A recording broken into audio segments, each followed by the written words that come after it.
মহানগৰীৰ ৰূপনগৰত গুৱাহাটী মহানগৰ উন্নয়ন প্ৰাধিকৰণৰ কাৰ্যালয় নিৰ্মাণৰ ভূমি পূজন নতুন কাৰ্যালয় গৃহৰ ভূমি পূজন মন্ত্ৰী জয়ন্ত মল্লবৰুৱাৰ 14 কোটি টকা ব্যয় সাপেক্ষে নিৰ্মাণ কৰা হ'ব জিএমডিৰ নতুন ভৱন 1.5 বছৰৰ ভিতৰত নতুন কাৰ্যালয় গৃহ সম্পূৰ্ণ কৰাৰ লক্ষ্য বান্ধি লৈছে চৰকাৰে গুৱাহাটী উন্নয়ন প্ৰাধিকৰণৰ বহুদিন ধৰি স্থায়ী কাৰ্যালয় নাছিলে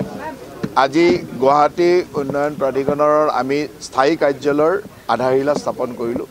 আৰু এতিয়া আমি যদিও G+7 প্ৰভিজন থাকিব G+5 বিল্ডিং এটা কৰাৰ পৰিকল্পনা কৰা হৈছে আৰু এই বিল্ডিঙত আমি গুৱাহাটী উন্নয়ন প্ৰাধিকৰণৰ যাতে এই কাৰ্যালয়ৰ অভাৱটো পূৰণ হৈ যায় আৰু সকলো প্ৰাধিকৰণৰ গোটেইখিনি কাৰ্যালয়ৰ লগত জড়িত গোটেইখিনি ব্যৱস্থা ইয়াত থাকিব পাৰে সেই ধৰণে ইয়াক নিৰ্মাণ কৰাৰ পৰিকল্পনা কৰা হৈছে আৰু আমি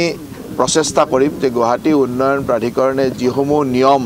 ৰাইজৰ কাৰণে বনাই দিয়া হয় সেই প্ৰতিটো নিয়ম যাতে এই বিল্ডিংটোত পালন কৰা হয়